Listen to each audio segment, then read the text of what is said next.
चलिए अब हम लोग मतलब भाग 2 स्टार्ट करने वाले हैं। भाग 2 नागरिकता। देखिए क्वेश्चन क्या कहता है, नागरिकता संशोधन कानून कब पारित किया गया था? नागरिकता संशोधन कानून कब पारित किया था? 11 दिसंबर 2019 को नागरिकता संशोधन कानून पारित किया गया था। निम्नलिखित में से क्या भारत का नागरिक बनने के लिए आवश्यक नहीं है? तो जो है भारत का नागरिक बनने के लिए आवश्यक नहीं है, जो अधिकृत संपत्ति के लिए ही जो है नहीं हो सकता है। ठीक है, अब तीसरा हम लोग बात करें कि भारतीय नागरिकता नहीं प्राप्त की जा सकती है। किससे प्राप्त की जाती है? भारतीय बैंकों में धन जमा करके जो है नागरिकता प्राप्त नहीं की जा सकती है। क्वेश्चन नंबर 4 हम लोग जानते हैं कि भारत में कौन सा पद के लिए जन्म से भारत का नागरिक नहीं होना जरूरी है? तो हो जाएगा ये उपयुक्त में से कोई नहीं, उपयुक्त में से एक से अधिक। ठीक है, और क्वेश्चन नंबर 5, निम्नलिखित में से कौन सा अनुच्छेद संसद को नागरिकता के संबंध में विधि बनाने के लिए शक्ति प्रदान करता है? जो अनुच्छेद 10 है। ठीक है, नागरिकता अधिनियम 1955 के अनुसार भारत की नागरिकता कितने तरीके से प्राप्त की जा सकती है? 5 तरीकों से।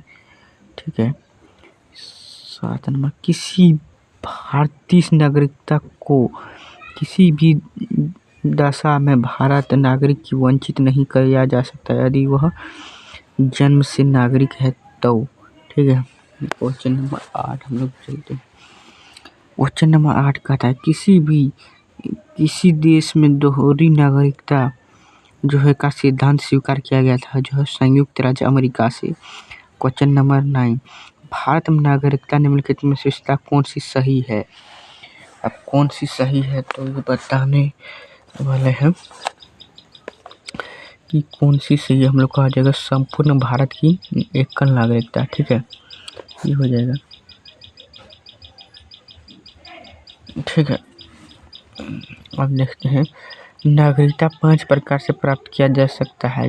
इसको समाप्त करने का प्रकार से क्या है? 3 है। ठीक है, निम्न में से कौन नागरिकता के अर्जन हेतु शर्त को नियत करने के लिए सक्षम है? संसद को। ठीक है, क्वेश्चन नंबर 12, संविधान द्वारा प्रदत्त नागरिकता के संबंध में संसद को एक व्यापक नागरिकता अधिनियम कब बनाया गया? 1955 में। भारतीय संविधान के अंतर्गत भारत की नागरिकता कौन कौन से अधिकार से प्राप्त और गैर नागरिकता प्राप्त नहीं किया जाता है? उपयुक्त में से सभी। इसको कुछ सार्वजनिक पदों के कर्ता के संसद एवं विधानमंडल के सांसद होने की अधिकता अनुच्छेद 15, 16, 19 के पद मौलिक अधिकार उपयुक्त में सभी, उपयुक्त में से सभी हो सकता है। ठीक है, अब क्वेश्चन नंबर हम लोग 14 से भारतीय संविधान में नागरिकता प्रावधान कब लागू होता है? जो हम लोग का नागरिकता प्रदान होता है 1949 को होता है।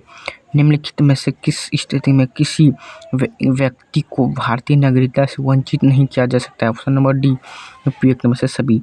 भारत में एकल नागरिकता की अवधारणा अपनाई गई है किससे? इंग्लैंड से। ठीक है, क्वेश्चन नंबर हम लोग 17 चलते हैं। ठीक है, क्वेश्चन नंबर हम लोग 17 चलते हैं। क्वेश्चन नंबर 17 क्या कहता है कि भारतीय संविधान के किस अनुच्छेद के तहत संसद को भविष्य में नागरिकता के संबंध में कानून बनाने का अधिकार प्रदान किया गया है? अनुच्छेद 11। पाकिस्तान से आकर भारत में नागरिकता प्राप्त करने के संबंध में वर्णन निम्नलिखित में से किस अनुच्छेद में? अनुच्छेद 6 में।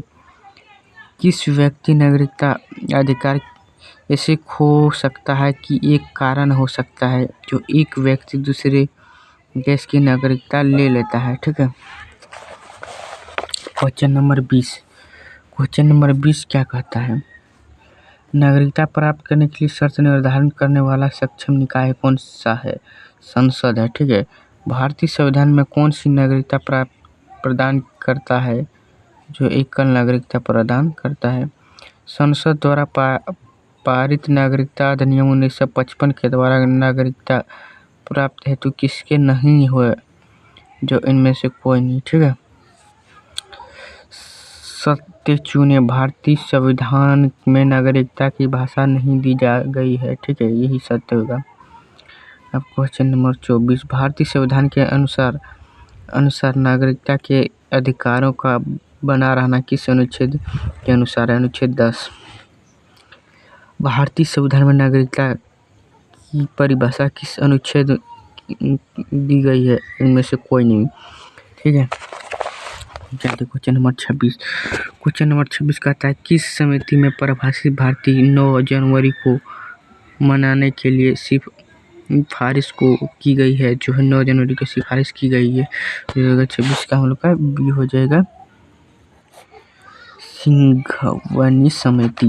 क्वेश्चन नंबर 27 में लोग चलते हैं। क्वेश्चन नंबर 27 क्या कहता है? नागरिकता का प्रावधान भारतीय संविधान के किस भाग एवं किस अनुच्छेद में है? भाग 2 और 5 से 11 अनुच्छेद में है। ऑप्शन नंबर बी 28 का हो जाएगा। नागरिकता अधिनियम 1955 के अंतर्गत पंजीकरण द्वारा भारतीय नागरिकता प्राप्त करने के लिए भारतीय मूल के व्यक्ति को भारत में कितने वर्ष होने के लिए? 7 वर्ष के लिए।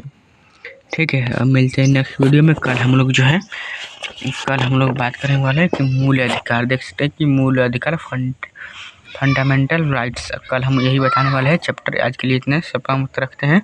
जय हिंद।